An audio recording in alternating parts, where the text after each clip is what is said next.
Halo Sobat Voli, pada tanggal 18 Agustus kemarin, media The Spike merilis artikel wawancara dengan Lee Jae-yong part kedua. Namun kurang lebih 15 menit kemudian, artikel tersebut tiba-tiba dihapus tanpa alasan yang tidak diketahui. Namun Lee Jae-yong memposting di akun Instagramnya hasil screenshot artikel tersebut yang dikirim oleh para fans kepadanya. Jae-yong juga menambahkan bukti foto yang terkait dengan artikel tersebut. Pada video kali ini, saya hanya akan menyampaikan beberapa poin inti dari artikel tersebut, khususnya yang terkait dengan apa yang terjadi antara Lee Jae-yong dengan salah satu pemain Hankook Life Insurance pada musim 2020-2021. Lee Jae-yong mengatakan bahwa dia tahu alasan penyebab hubungan Lee Jae-yong dengan pemain tersebut menjadi buruk. Namun dia akan tutup mulut untuk saat ini. Dia memiliki semua data yang terkait hal-hal yang terjadi selama dia bersama pemain tersebut di Hankook Life Insurance. Setelah pemain itu datang, ada masalah dengan kerja tim yang bagus. Sejak KOFO Cup di Cheongju, keduanya sangat tegang. Pemain itu sengaja tidak melihatnya, mengabaikannya ketika berbicara, dan menatapnya dengan ekspresi buruk. Tapi Lee Jae-yong hanya memperhatikan. Semua pemain Hankook yang lainnya tahu hal itu. Jae-yong yang tidak tahan pergi ke kamar pemain selama KOFO Cup dan berkata, "Jika Anda memiliki masalah, beritahu saya akan melakukannya dengan baik." Namun hal itu tidak memperbaikinya sama sekali, dan seperti itu sepanjang musim. Tidak ada alasan khusus, Lee Jae-yong harus menanggung situasi yang mengerikan itu sendirian. Itu sangat sulit sehingga Jae-yong berkata, "Saya bersyukur hanya karena bermain bola voli bersama. Jika saya melakukan sesuatu yang salah, tolong hukum saya. Meskipun Anda mengirim pesan teks yang mengatakan, 'Tahan saja meskipun itu sulit dan menakutkan karena saya melakukan itu. Aku tidak menyukaimu dan aku menahannya meskipun itu tidak nyaman.'" Lee Jae-yong mengalami gangguan mental saat melihat pesan tersebut dan menangis. "Apa masalahnya? Jika ada, tolong beritahu saya." Tetapi pemain tersebut akhirnya mengatakan, "Ada masalah," tetapi dia tidak mengatakan alasannya. Kemudian Lee Jae-yong melakukan sesuatu yang ekstrim, ucap Lee Jae-yong. Pada saat itu diketahui secara eksternal bahwa seorang pemain pingsan dan dibawa ke ruang gawat darurat. Tanda bahaya sering terlihat pada Lee Jae-yong yang terus-menerus diintimidasi oleh pemain tersebut. Jadi pada malam hari saya akan pergi ke kamar Jae-yong untuk melihat apakah dia baik-baik saja. Itu setelah pertandingan melawan JS Caltex. Sekitar pukul 11 malam berikutnya, kamar Lee Jae-yong sangat sunyi. Saya merasa aneh. Bau aneh masuk melalui pintu. Jadi saya memerintahkan seorang junior untuk membuka pintu dan masuk. Ada botol obat dan alkohol di kamarnya. Saya mencoba membuka pintu kamar mandi tempat asap keluar, tetapi terkunci.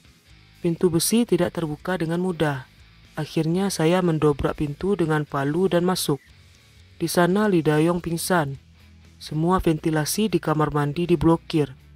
Saya langsung menghubungi orang sekitar. Pelatih berlari ke kamar mandi dan segera melakukan CPR. Karena keracunan karbon monoksida, Lee Jae-yong hampir tidak bangun 2 hari kemudian. Menurut dokter yang merawat saat itu, Jae-yong tidak dapat diselamatkan jika ditemukan 5 menit kemudian. Pada saat kejadian, dia mencegah pemain lain memasuki kamar Lee Jae-yong. Dalam beberapa hari setelah kejadian tersebut, pengungkapan kekerasan di sekolah tiba-tiba muncul. Ini adalah waktu yang hanya bisa dikatakan disayangkan. Begitulah kira-kira kejadian yang diceritakan Lee Jae-yong pada tim The Spike mengenai kronologi kenapa Lee Jae-yong bisa sampai mencoba untuk mengakhiri hidupnya pada tahun 2021 dulu.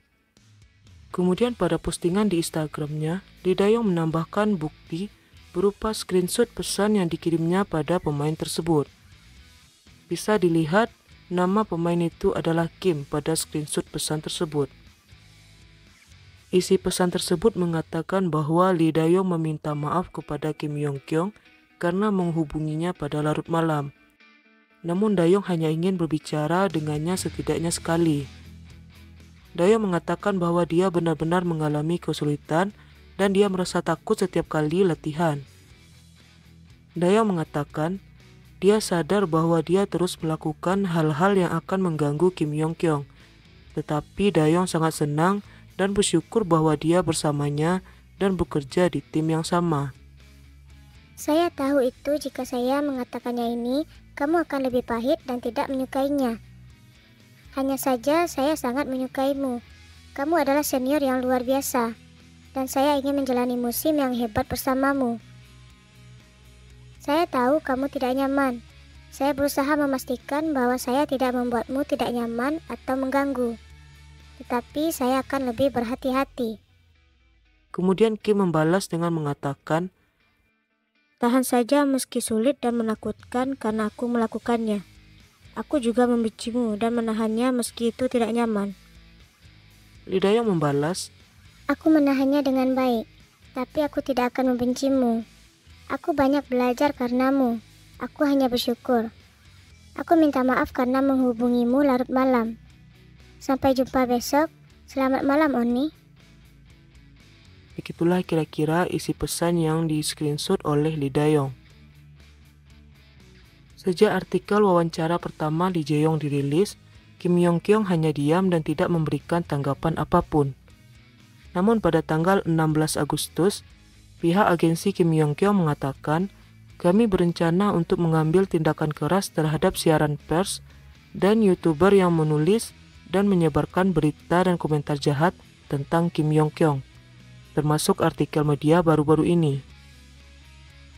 Situasinya kini semakin memanas dengan aksi berani yang dilakukan si kembar untuk mulai berbicara terbuka mengenai yang terjadi 2 tahun yang lalu. Lee Dae-yong mengatakan bahwa dia masih memiliki banyak bukti-bukti lainnya. Mungkin Dae-yong akan menunggu waktu yang tepat untuk membuka fakta-fakta lainnya. Jadi kita tunggu saja kelanjutan masalah ini sambil terus mendukung Lee Dae-yong dan Lee Jae-yong. Sekian dulu video kali ini. Terima kasih telah menonton hingga akhir. Bye-bye.